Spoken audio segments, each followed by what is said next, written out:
toza nango alandi discours ya 60e anniversaire ya Congo akeko luka Félix Tshisekedi lokola Nicodème akendako luka Yesu Masia na butu IDPS viva viva nazawa ngapo baninga bamata IDPS viva akeko luka Tshisekedi na butu président José alobi yango menga na lingila lobe loko moko. Quelle est la crainte ya bata FCC si bazalaki koboya que Benoît Luamba a démissionné parce que sur le plan constitutionnel Benoît Luamba a même qui charge de destituer le président de la République. IDPS viva Atali Fati alors monsieur le président, nous avons mal géré le pays, nous avons fait des choses horribles dans ce pays. Mais voir que vous avez la volonté d'aider votre peuple, regardez la mission que Joseph Kabila m'a confiée pour vous destituer conformément à l'article 165 qui dit qu'au cas où le président de la République a violé intentionnellement la Constitution, c'est la Cour constitutionnelle qui est le juge naturel du président de la République à chaque instant peut l'interpeller. Bomba.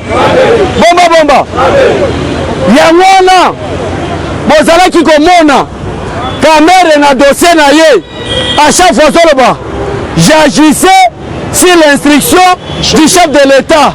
C'était leur mission parce que le juge naturel de Camere ce n'est pas la Cour constitutionnelle. Le juge naturel de Camere mais c'est le tribunal. Tant c'est l'instruction du chef de l'État pour que à son tour la Cour constitutionnelle baloba que Camere a quoi agir il agissait par le pouvoir de son chef. Boyete va interpeller le président de la République. Benoît Luamba moni que les a charge à Kokogate à qui a démission. Mais Yabisi Fati Boye, s'il vous plaît mon président, protège-moi et ma famille. Boyete Ndabimaki. Mais quelle est la crainte Yabata FCC la démission de Benoît Luamba? Parce que moi qui est des choses, la justice et la sécurité. Bon, mais à l'heure actuelle, bomba, à l'heure actuelle, chers combattants, Fati a récupéré l'armée, Fati a récupéré la justice. Bomba. Et c'est lui qui fait l'intérim. L'Andama Malam. C'est lui qui fait l'intérim.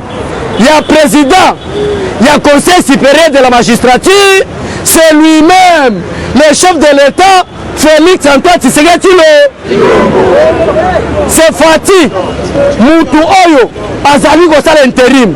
Il y a président Cour constitutionnelle, mais un conseil supérieur de la magistrature, c'est lui-même le président de la République. Mais quelle est maintenant la crainte de la FCC? Va comprendre que la Cour constitutionnelle est une composition à 9 membres. Dans ces 9 membres, quand on a calculé la FCC, le Parlement, ensemble, et le Sénat et l'Assemblée nationale, il y a 3 juges. Le président lui-même, en tant que garant de la nation, il y a 3 juges. Le Conseil supérieur de la magistrature, il y a combien? 3. Il y a 9. Maintenant, le président Félix Tshisekedi Lombo est devenu majoritaire avec 6 juges lui-même. Il dépasse, viva! Donc, on a raté de Salimine. Sur 9, Félix Tshisekedi est le chef de l'État. Il y a 6 juges. 3 yaya, Moko sur la coalition. Nabata FCC, Togoben na Moko, Nami Balé, Togosoa. Na conseil supérieur de la magistrature. Si c'est Kogaté Salinine, tu comme majoritaire. Batubakanga Malata Salinine. T'as l'intelligence à Fati. Fati soit qui moi si. Mais les bisous de Soto Landé la Sima. Oh, Moutaniati la Muninga Tata la Gité. T'as la psycho intelligence à Fati. Batakamere, Boya la Sanzete. Bofi Yabiso, mon parlementaire debout. Batwa Sanzete. Mais les qui c'était la biso, tu y vas à mort à batouté. Tu vas te la musicien va citer. Mais bon là, tu as une sabine politique. Bon été. Bagani na bagani au ganga.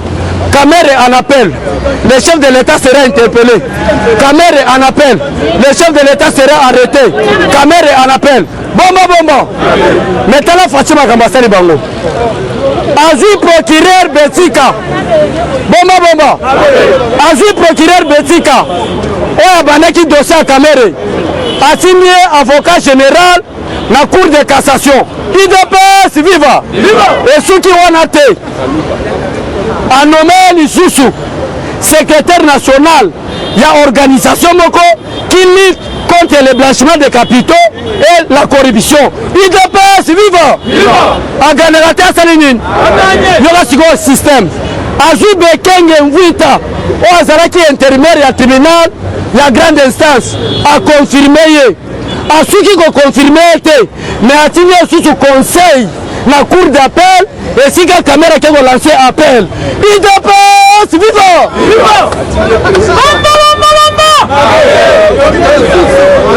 Bomba. Nous sommes combattants. Makambaba au sérieux. Kabila soki Monica fenêtre moko fongwami. Tout le monde siasa. Orke ba satellite prêt boy. Ba satellite ba lobi combattant les gars na yo. Mende kina ne Kabila oko combattre kana na Congo.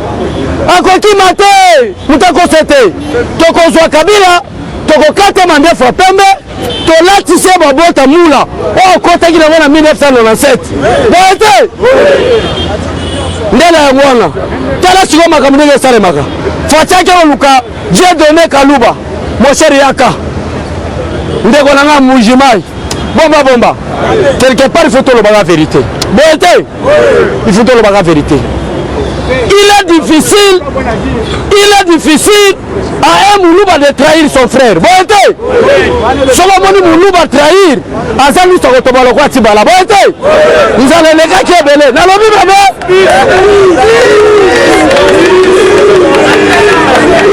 Bomba et Sengeli na Betini na biso. Toyeba place à découvrir effort ya Betini mususu. Total une économie tokoluka mukongo bomba mboka moro bien. Boete il faut to luka be effort ya Betini na biso to bimisango. Boete to tika ba faiblesse na biso to luka bisiko so sangisa biso poto kende liboso. Tozala posa ya bato bazalaka mwa mayele to luka mwa batabanduni. To luki bato bazala mwa makasi na armée to luki mwa batekwate. Mais Moulouba ne peut pas trahir son frère. C'est-à-dire au botama na Rwanda oyela kasai mwana muke komi kombo bambui. Obalobake Moulouba. Mais vrai Moulouba de naissance. Aotayi ndekonnete. Fatia lobi Dieu donné Kaluba Yaka. Cour constitutionnelle juge. Kaka ye wana j'ai même ma tête à couper. Kaka ye le président de la cour constitutionnelle. Na parquet près de la cour constitutionnelle, c'est la nomination du président Félix Tshisekedi. Na cour yango moko, le président de la cour constitutionnelle, c'est le président de la République qui prendra acte. C'est Dieu donné Kalou. Toganera tato salini. Mais la zone blessée ne le remoko. Yaka si vous fâchez ma bête peut-être qu'on y n'a pas regardé. Bomba. Na comme une équitation là peut se kanda. Oh y n'a pas bien. D'ailleurs, na 2023 élection ça. Bomba. Parce que il y a des prophètes bibliques, il y a aussi des prophètes politiques.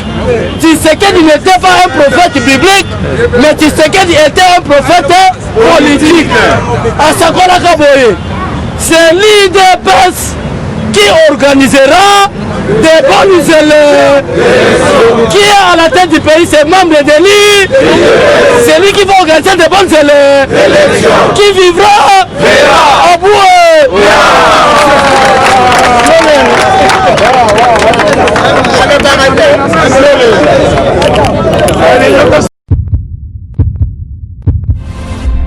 Eshima, votre magazine qui bat au rythme de l'actualité.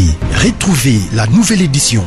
Exclusivité, l'an 1 des Basseyane Nanga. Métamorphose et décollage de la province du Haut-Ouélé. À la manœuvre, Christophe Nanga. Avec abnégation et patriotisme, les gouverneurs Basseyane est déterminé à lancer la province du Haut-Ouélé sur la voie du développement intégré. Interview, prise en charge des malades, la maîtrise de la propagation du coronavirus. Dr Eteni répond à toutes les questions. Économie, la baisse des prix, les combats permanents d'Acacia, Bandou Bola. Dossier Eshima, mécanisme national des suivis historiques et réalisations. Focus, Sele Yalagouli propose des nouveaux paradigmes de développement indispensables à la relance de l'économie. Nation, championne du social, Agnès Mouad Nawej et la CNSS offrent $1 million dans la lutte contre la pandémie Covid-19. Moussa Mondo sensibilise et prend en charge des personnes vulnérables.